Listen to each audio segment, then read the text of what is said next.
সুনামগঞ্জের হাওরে আগাম বৃষ্টির পানিতে ডুবছে বোরো ধান। জলাবদ্ধতা থেকে ফসল বাঁচাতে কোথাও কোথাও বাঁধ কেটে পানি নামানোর চেষ্টা করছেন কৃষকরা। তবে এতে তৈরি হয়েছে নতুন সংকট। বাঁধ কেটে দিলে জমি আরও ডুবে যাবে বলে আশঙ্কা করছে ভাটিয়া অঞ্চলের কৃষকরা। মোস্তাফিজুর রহমান বাবুর পাঠানো তথ্য ছবিতে বিস্তারিত জানাচ্ছেন ইশরাত জাহান।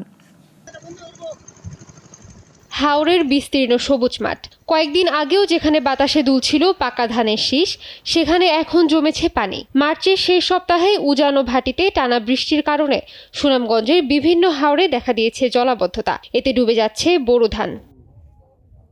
জেলার ছোট বড় প্রায় 2 শতাধিক হাওরে এবার বোরো ধানের আবাদ হয়েছে। কৃষি বিভাগের তথ্য অনুযায়ী প্রায় 2,23,511 হেক্টর জমিতে আবাদ করা হয়েছে এই ধান।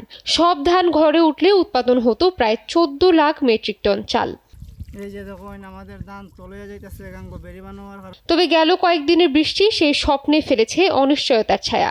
মিনি পাগনার, হালির, কাইলানি, ছায়ার, পুটিয়ার, ডাকুয়ার ও জোয়াল ভাঙ্গা হাওর সহ বিভিন্ন এলাকায় একই চিত্র দেখা যাচ্ছে। জলাবদ্ধতা নিরসনে কয়েকটি স্থানে ফসল রক্ষা বাঁধ আংশিক কেটে পানি নামানোর উদ্যোগ নেওয়া হয়েছে। জলাবদ্ধতার মূল কারণ হলো শান্তিগঞ্জ উপজেলা বেড়িবাঁধ, উতারিয়া যে বেড়িবাঁধ, ওই বেড়িবাঁধটা হচ্ছে মূল কারণ। এই কারণে এই জলাবদ্ধতার সৃষ্টি হয়েছে।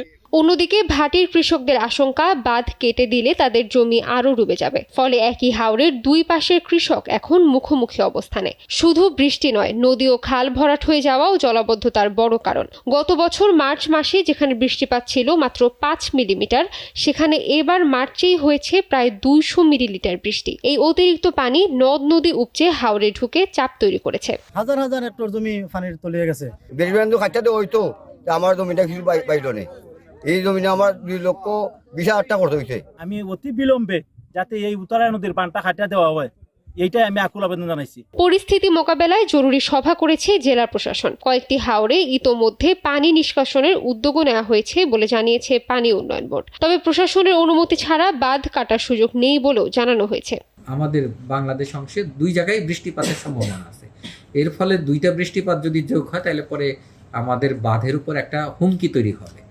যদি আমরা বাঁধ যত্রতত্র কেটে ফেলি, এই হুমকি আমরা মোকাবেলা করতে পারবো না। এই কারণে ওনাদের অনুরোধ করা হয়েছে যেন ওনরা যদি কাটে এই কমিটির পরামর্শে, তাহলে যেন 5 তারিখের মধ্যে এটা পূর্বের অবস্থায় ফিরিয়ে নেয়। সুনামগঞ্জে অপরিকল্পিত বাঁধ এবং যত্রতত্র বাঁধ দেওয়ার কারণে কিন্তু আমরা দেখেছি যে 30-40% ধান সবগুলো উপজেলার পানির নিচে আছে। এই পানির নিচে যে ধানগুলো আছে, এগুলো যদি আরো 1 সপ্তাহ 2 সপ্তাহ থাকে, তাইলে ধান আর কৃষক গড়ে তুলতে পারবেন না।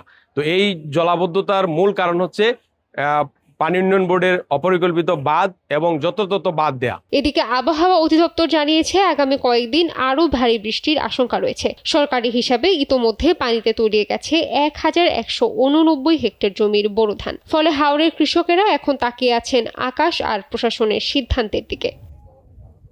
ইশরাত জাহান, নাগরিক।